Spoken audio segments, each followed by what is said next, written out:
हा कार्यक्रम जॉयस नायर मिनिस्ट्रीच्या भागीदारांमुळे आणि मित्र परिवारांमुळे शक्य झाला आहे। आज इथे असे किती लोक आहेत की तुम्हाला तुमच्या जीवनात देवाकडून संदेश मिळाला, पण जेव्हा काहीही घडत नाही तेव्हा तुम्ही इतके निराश होता की स्वतःचे केस उपटता तुम्ही। तर मग देवाच्या विसाव्यात प्रवेश करा।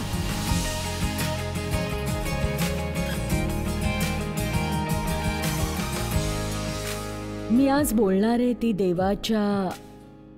देवाच्या विसाव्यात प्रवेश करण्याविषयी, आणि तेही जराशा खास पद्धतीने। माझा या आठवड्याचा संदेश आहे, दोन भिन्न संदेश आहेत की बसा, उभे राहा, चाला आणि धावा। हे ऐकायला कदाचित असं वाटेल की नक्की कशाबद्दल बोलते ही। या प्रत्येक गोष्टी बायबल आपल्याला करायला सांगतं। बसणं, देवात सामर्थ्याने उभं राहणं, शत्रूविरुद्ध ताकदीने उभं राहणं, थांबून वाट बघणं की आपल्यासाठी काही घडेल, देवात चालणं, प्रीतीत चालणं, विश्वासात चालणं, शांतीत चालणं, धावायला सुरुवात करणं। पण ते आपण एका क्रमाने करायला हवं।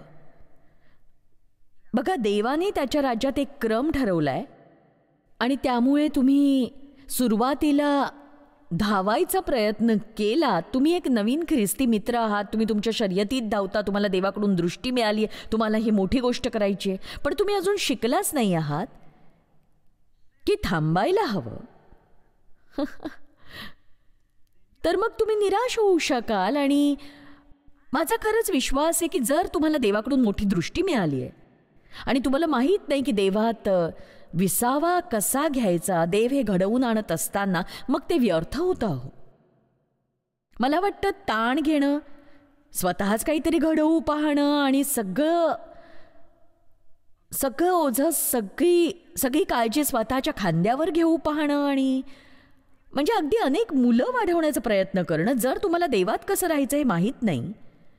खूप वर्षांपूर्वी मला हे जाणवायला लागलं की देव माझं लक्ष वेधून घेतोय वस्तुस्थितीकडे, की येशूच्या पुनरुत्थानानंतर बायबल त्याच्या बाबतीत नेहमी सांगतं, ते त्याचा उल्लेख करतं बसलेला, तो राजासनावर बसला। त्यामुळे मी त्यात रस घ्यायला सुरुवात केली आणि मी विचार करत होते की हे नक्की कशाबद्दल आहे। बघा, जेव्हा येशू वधस्तंभावर चढला, तो म्हणाला हे सगळं पूर्ण झालंय, म्हणजे ज्या कार्यासाठी त्याला पाठवलं गेलं ते झालं होतं।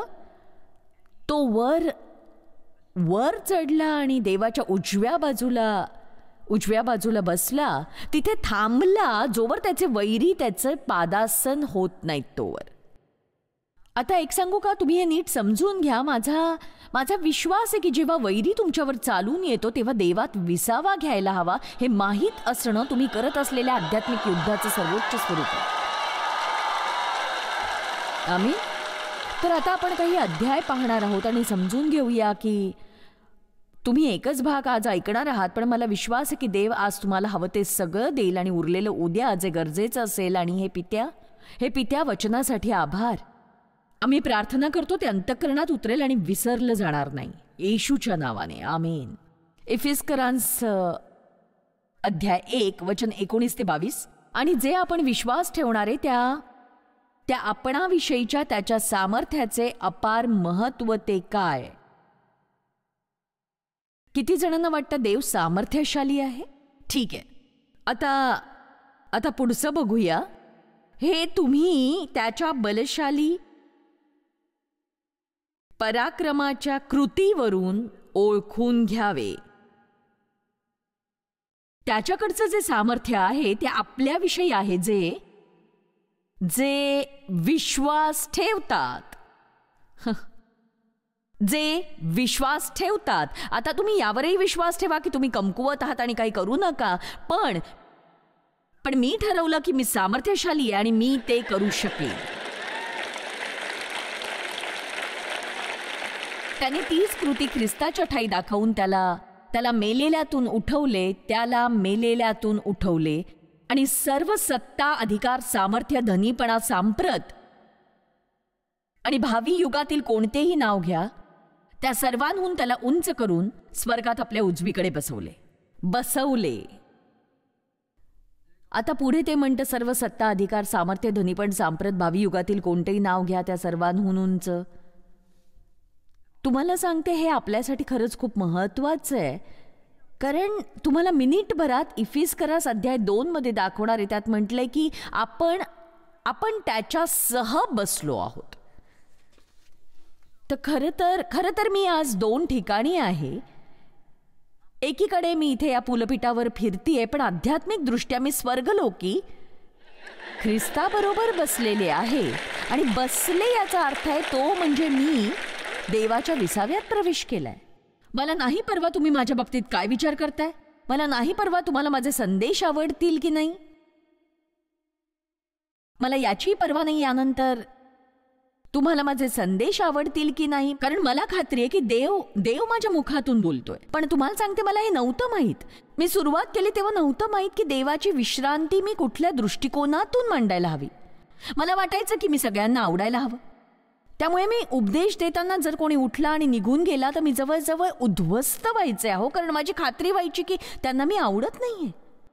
हे अद्भुत आहे की सैतान तुमच्याशी खोटं बोलतो जर तुम्हाला माहीत नसेल की तुम्ही ख्रिस्तात कोण आहात. तर आलं ना लक्षात. मी म्हटलं की हे अद्भुत आहे की सैतान तुमच्याशी खोटं बोलतो जर तुम्हाला माहीत नसेल की तुम्ही ख्रिस्तात कोण आहात ते.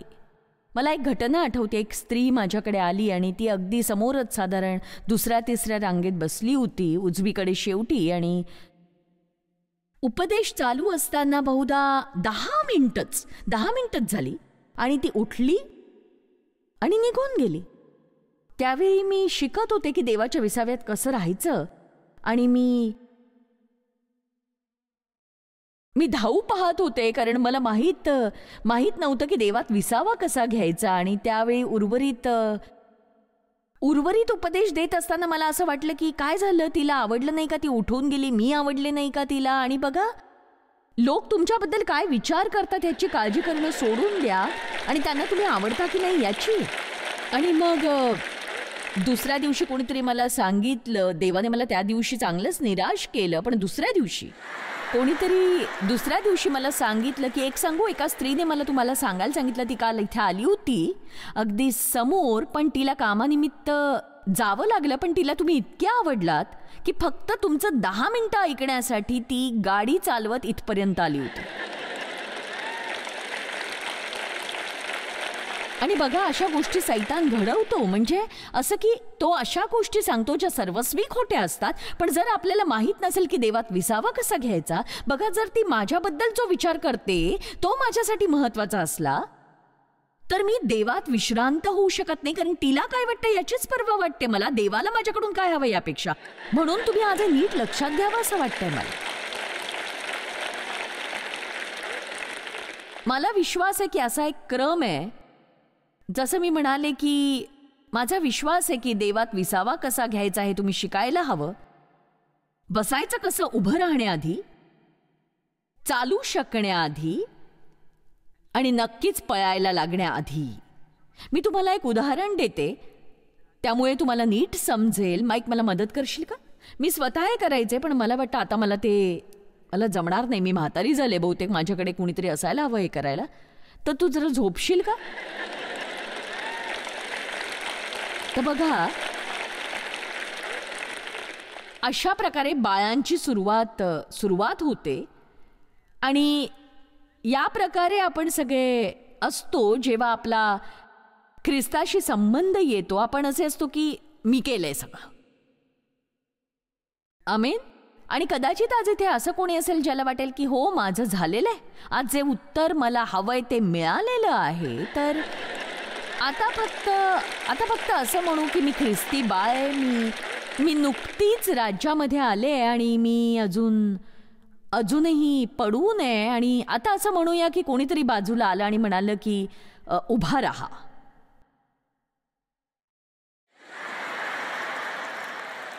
आता या स्थितीतून तुम्ही उभं राहण्याचा काही मार्गच नाहीये. त्यासाठी तुम्हाला आधी बसायला लागेल.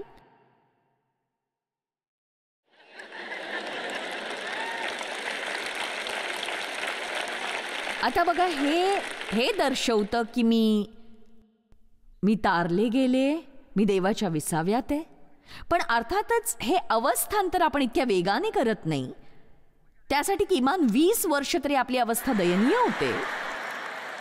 मला म्हणायचं किमान 20 वर्ष हवीत स्वतःवर विजय मिळवण्यासाठी. प्रत्येक वेळी चूक केल्यावर दोषी वाटावं, आपल्या सेवा कार्याची काळजी घ्यायला हवी. हे का झालं नाही, ते कसं झालं नाही. आणि बघा आज इथे असे किती लोक आहेत की तुम्हाला वाटतं तुमच्या जीवनात तुम्हाला देवाचा संदेश मिळाला, पण काही घडलं नाही तेव्हा तुम्ही इतके निराश झालात की स्वतःचे केस उपटलेत तुम्ही. म्हणूनच देवाच्या विसाव्यात प्रवेश करा. तुम्ही स्वतःच ते घडवू शकत नाही. तुम्ही देवाला वाटतंय त्यापेक्षा वेगाने प्रगती घडवू शकत नाही. आणि अशी आशा करा की तुमचं सेवाकार्य तुम्ही करताय त्यापेक्षा वेगाने वाढणार नाही. जर तुमच्याकडे दैवी सामर्थ्य असेल ते तुम्हाला एखाद्या ठिकाणी पोहोचवेल, पण तिथे कायम राहण्यासाठी पुरेसे चारित्र्य लागेल. तर तुम्ही दैवी देणगीने सुरुवात करू शकता, पण बाकीच्या या सगळ्या गोष्टी तुम्हाला चारित्र्य देतात. तर मुद्दा हा की आता तो ख्रिस्तात बसायला शिकलाय, तर आता उभं राहा. आता बघा तो कसा उभा राहिला. मी सुद्धा राहू शकले असते बरं का. माझ्या प्रशिक्षकाने एकदा मला ते करायला लावलं हे पाहण्यासाठी की तू जमिनीवर बसल्यानंतर तुला उठता येतं का बघू. खरं सांगू का, मला असं जरा टेकू घेऊन खुर्चीचा आधार घेऊन उठावं असं वाटलं. पण मी ते काही न करता उठले. तो म्हणाला की मला 30 वर्षाचे तरुण माहिती आहेत जे हे करू शकत नाहीत. पण बघा आता हा उभा आहे. उद्या मी उभं राहण्याबद्दल बोलणार आहे आणि उभं राहण्याबद्दल बऱ्याच गोष्टी आहेत. उभं राहून देवाची वाट बघणं, निर्धाराने उभं राहून जे योग्य आहे ते करत राहणं, जरी तुमच्या बाबतीत काहीच योग्य घडत नसलं तरी. वैर्यासमोर उभं राहणं, वैर्याच्या असत्यासमोर उभं राहणं, अशा अनेक गोष्टी बाकी आहेत. पण बघा, तुम्हाला उभं राहण्यासाठी देवाच्या विसाव्यात प्रवेश करण्याचा फायदा मिळत असतो. मला वाटतं तुम्ही नीट समजून घ्या. देवाच्या विसाव्यात प्रवेश केल्यानंतर सगळं काही केलं जाऊ शकतं. आणि जेव्हा मी विश्रांतीबद्दल बोलते, मी डुलकीबद्दल बोलत नाही, मी विश्रांतीबद्दल बोलते. अंतर्गत विश्रांती. तुम्हाला काळजी करायची गरज नाही, तुम्ही चिंताग्रस्त व्हायची गरज नाही, घाबरायची गरज नाही, सर्व काही शोधायची गरज नाही, तुम्हाला सगळी उत्तरं मिळायची गरज नाही. तुम्ही देवात विसावा घेऊ शकता आणि देव तुम्हाला जे करायला सांगेल ते करा. त्यापेक्षा जास्त करायची गरज नाही. तो तुमच्याकडे तेच मागतो जे त्याने तुम्हाला करायला दिलंय आणि बाकीचं त्याच्यावर सोडा. आता चालायला लाग बरं. आम्हाला तू चालायला हवंय प्रीतीत आणि आम्हाला तू चालायला हवंय शांतीत, ख्रिस्तात. आपण अविश्वासणाऱ्यांसारखं चालायचं नाहीये. आता धाव बरं. छान, आता तो धावू शकतोय. आता जागेवर जाऊन बस. थँक्यू. बघा, एक चित्र 1000 शब्दांपेक्षा बोलकं असतं. रोमकरात 14:17 म्हणतं, खाणे व पिणे यात देवाचं राज्य नाही, तर नीतिमत्व, शांती व पवित्र आत्म्याद्वारे मिळणारा आनंद यात आहे. एक सांगू, हे याच क्रमाने आलं पाहिजे. म्हणजे आधी तुम्ही शिकायला हवं तुम्ही ख्रिस्तात कोण आहात, मग तुम्हाला त्या योग्य केलं जाईल. मग तुम्ही देवापाशी शांती मिळवू शकाल, स्वतःच शांती मिळवू शकाल आणि जेव्हा हे तुमच्याकडे असेल तेव्हा आनंद मिळवू शकाल. पण बघा, केवळ तारणाने तुम्हाला आनंद मिळणार नाही. कारण जर तुम्हाला माहित नसेल तुम्ही ख्रिस्तात कोण आहात, तर तुम्ही कधीही कायमचं आनंदी राहू शकणार नाही. कारण तुम्हाला असुरक्षित वाटेल. तुम्हाला माहित नसेल तुम्ही ख्रिस्तात कोण आहात. मला आतून माहिती आहे मी कोण आहे. खूप नाही, मीही चुका करते. म्हणजे बघा, मला काही गोष्टी मिळाल्या आणि शेवटी एका निष्कर्षापाशी आले की देव त्या माझ्यापासून दूर घेऊन जाणार नाही. तो त्या माझ्यापाशी ठेवेल मला नम्र ठेवण्यासाठी. तुम्ही कदाचित याच्याशी सहमत नाही होणार, पण खरं तर असा अध्याय आहे ज्यात म्हटलंय की देव आपल्यात काहीतरी कमकुवतपणा ठेवतो, आपण त्याच्यावर अवलंबून राहण्यासाठी. तुम्ही अशा मुक्कामापाशी कधीच पोहोचू शकणार नाही जिथे तुम्ही सगळं काही बिनचूक कराल. नाहीच. त्यामुळे मला असं वाटतं की मी नेहमी बडबडीच राहणार. मी स्वतःला बरंच सुधारलंय, पण हो, म्हणजे मी प्रार्थना करते की देवा माझ्या मुखावर नियंत्रण ठेव, म्हणजे मी नको ते बोलून तुझ्यासमोर पाप करणार नाही. मी प्रार्थना करते त्या खोलीच्या बाहेरून गेलात ना तर blah blah blah blah blah.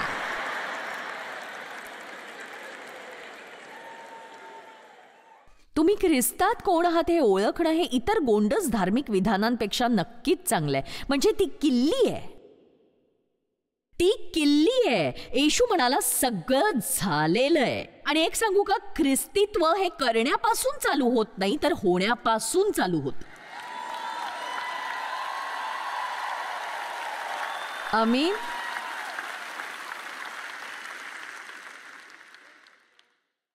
इब्री अध्याय 1:13. पण त्याने कोणत्या देवदूताविषयी असे कधी म्हटले, मी तुझ्या वैऱ्यास तुझ्यासाठी पदासन करीपर्यंत तू माझ्या उजवीकडे बैस. तुम्ही देवाच्या विसाव्यात या आणि तोवर थांबा जोवर देव सैतानावर विजय मिळवून त्याला त्याची जागा दाखवून देत नाही. सैतानाशी लढण्याचा उत्तम मार्ग देवाच्या विसाव्यात राहणं. त्याला तुम्हाला त्रास द्यायची संधी देऊ नका, तुम्हाला निराश करण्याची. तुम्ही निराश झाला नाही तर त्याला काय करायचं ते कळणारच नाही.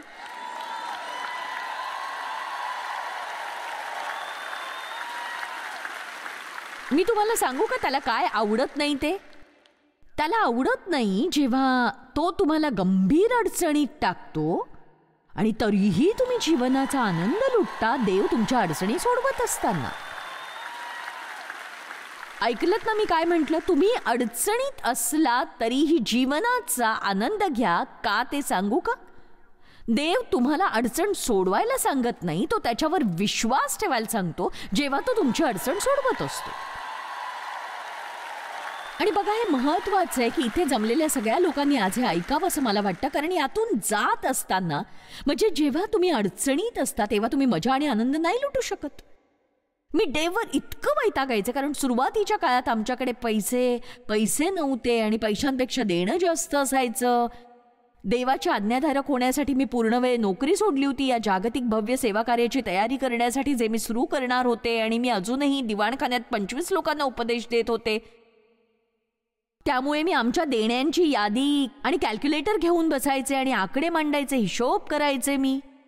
आणि जितका तो करायचे मी घाबरायचे. आणि देव बाजूच्या खोलीत मुलांना घेऊन त्यांच्याशी खेळत आणि टीव्ही पाहत असायचा, त्यांच्या केसांशी चाळे करत, मजा करत. आणि मी अशी असायची की मला हातही लावू नका. मला त्याचा इतका राग यायचा कारण तो त्याच्या जीवनाचा आनंद घेत होता आणि समस्या आमच्या दोघांची होती. खरं ना? पटलं ना? त्याचा मला इतका त्रास व्हायचा. मी म्हणायचे की तू काही करत का नाहीयेस? तू हा सगळा गुंता सोडवायचा आहे, तू काही करत का नाहीयेस? केवळ हसतोयस, मजा करतोयस, जणू काही पार्टी चालली आहे. तू म्हणाला मी काय करायला हवंय तुला जॉयस? एक सांगू, आमच्याकडे खूप कमी पैसे होते पण आम्ही देवाचे आज्ञाधारक होतो. देवाने आमची पूर्ण वेळ काळजी घेतली. त्याने आम्हाला अपयशी केलं नाही, त्याने आम्हाला निराशही केलं नाही. बघा, मला नव्हतं माहित की देवात विसावा कसा घ्यायचा. त्यामुळे हे देव कसं करणार आहे आणि कधी करणार आहे हे मला जाणायचं होतं. मला थांबायचं नव्हतं, शांतपणे विश्वास ठेवायचा नव्हता. तर पुन्हा सांगते कारण मला वाटतं हे खूप महत्वाचं आहे. तुम्ही तुमच्या जीवनाचा आनंद लुटायला हवा जेव्हा देव तुमची अडचण सोडवत असतो तेव्हा. काही जणांना वाटेल नुसतं हे ऐकूनही इथे येण्याचं चीज झालं. प्रकटीकरणात येशू नेहमीच देवाच्या उजव्या बाजूला बसलेला आढळतो. आणि त्यामुळे जसं मी म्हणाले की मला त्या बाबतीत उत्सुकता होती आणि मला जाणवलं की देवाच्या विसाव्यात शिरण्यासंबंधी हे आहे. आणि याचं कारण आहे, अगदी महत्वाचं कारण आहे की बायबलमध्ये सतत म्हटलंय की तो बसला, तो बसला, तो बसला, तो बसला. येशू आपला महायाजक आहे आणि त्याच्याशिवाय कुठल्याही महायाजकाला कधीही देवाच्या सानिध्यात बसायला मिळालेलं नाही. जुन्या करारानुसार प्रायश्चित्ताच्या दिवशी वर्षातून एकदा जेव्हा महायाजक पवित्र स्थानी गेले लोकांच्या पापांचं प्रायश्चित्त करण्यासाठी, तेव्हा तिथे सगळे विधी आणि ठराविक नियम आणि कायदे पाळून ते आत गेले. आणि हे अगदी खरंय की मी दुसऱ्या दिवशी पुन्हा तपासलं खात्री करून घेण्यासाठी की त्यांच्याकडे तळाशी घंटा आणि डाळिंब शिवलेली होती आणि त्यांच्या वस्त्राच्या तुकड्याने आणि दोर त्यांच्या घोट्याभोवती बांधला होता, कारण त्यांच्याशिवाय कोणी आत जाऊ शकत नव्हतं. तेव्हा जोवर ते त्यांच्या जबाबदाऱ्या पार पाडतायत, विधी करतायत, तोवर त्या छोट्याशा घंटा किणकिणत राहाव्यात. म्हणजे जर बराच वेळ घंटा किणकिणल्या नाही तर बाहेरच्यांच्या लक्षात येईल की त्यांनी काहीतरी चूक केलेली आहे आणि ते मृत पावले, आणि ते आत जाऊ शकत नसल्याने ते दोराच्या साह्याने त्यांना बाहेर काढतील. पवित्र स्थानी खुर्ची नसते बरं का. तो कामाचा करार असल्यामुळे इतर कोणी देवाच्या विसाव्यात जाऊ शकत नव्हतं. आणि म्हणून मला आज पेत्र जे म्हणाला, जे तो मत्ते 11 मध्ये बजावून सांगत होता की विसावा ही भेट आहे, ती देवाच्या कृपेने मिळालेली भेट आहे, आणि तो विसावा कुणालाही मिळणार नव्हता जोवर येशू येत नाही आणि हे सगळं करत नाही. त्याने नियमशास्त्र पाळले, आता आपल्याला ते करायची गरज नाही, आणि तो देवाच्या उजव्या हाताला बसला. आणि इफिस्करांस 2:6 म्हणतं, आपण त्याच्यासह स्वर्गलोकी बसलो, स्वर्गलोकी. त्यामुळे मी शरीराने जरी इथे असले तरी मनाने तिथे आहे. आणि तुम्ही हे समजून घ्या, याचा अर्थ असा, मी काम करताना खरंच आनंद घेते, काम करताना बरं का. पेत्राने विश्रांतीची व्याख्या सांगितली. त्याने एका गोष्टीचा उल्लेख केला नाही जो वाईनच्या ग्रीक शब्दकोशात दिलेला आहे. ती अशी की ज्या विश्रांतीबद्दल आत्ता मी बोलतीये ती कामापासून विश्रांती नाही, तर कामामधली विश्रांती.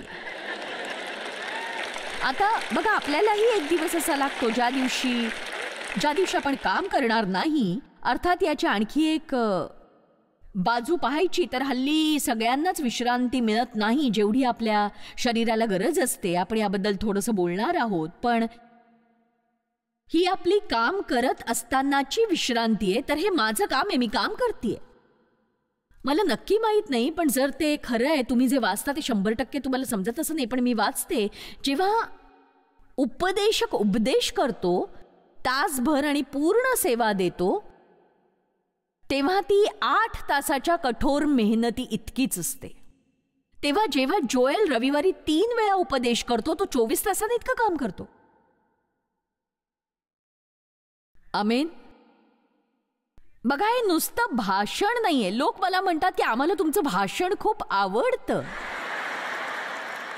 हो, ते मधासारखं असेल, पण ते भाषण नाहीये. त्यात मी माझा आत्मा, जीव, मन सगळं काही ओतते मनापासून. मी तासनतास अभ्यास करते तुमच्यासमोर येऊन थोडंसं बोलण्यासाठी. मला तुमचं भाषण आवडतं.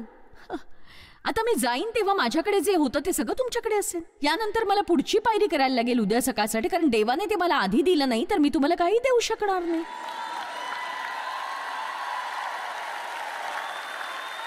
सुट्टीच्या दिवशी इतकी मेहनत घेऊन मला हे सगळं करायला खूप छान वाटतं. बघा, तुम्ही सुट्टी घेऊन रोज 5 दिवसांपर्यंत समुद्रकिनारी जाऊन झोपू शकता, पण जर तुम्ही चिंता करत राहिलात तर तुम्हाला क्षणभरही विश्रांती मिळणार नाही. त्या ठिकाणी हे लक्षात घ्या. काही लोक सुट्टी कशात वाया घालवतात तर सगळ्या अडचणींची उजळणी करत बसतात. ते त्यामध्ये किती जण सुट्टी घेऊन परत येतात तेव्हा त्यांना वाटतं सुट्टीपासूनच सुट्टी घेतली पाहिजे. आम्हाला नाही माहित अजून कसं राहायचंय ते.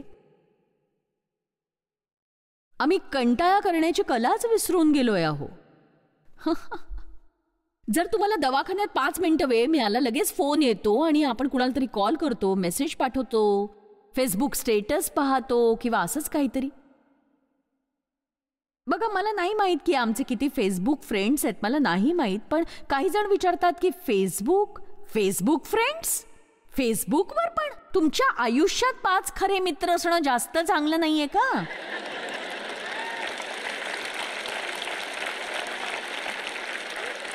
मला मजा वाटायची जेव्हा याची सुरुवात झाली. लोक मला विचारायचे, तुम्ही माझ्या फेसबुक फ्रेंड व्हाल का? मी म्हटलं की नाही, गरज नाही, मी आधीपासूनच तुमची मैत्रीण आहे. चला शिकूया कायम ख्रिस्तात कसं बसायचं. त्याचा अर्थ आहे त्याच्या विसाव्यात शिरणं, आपली चिंता त्याच्यावर सोपवणं, म्हणजे आपण देवाच्या विसाव्याचा आनंद घेऊ आणि ते करू शकू जे तो आपल्याला करायला सांगतोय. बसून राहणं ही देवाबरोबरच्या नात्याची पहिली पायरी आहे.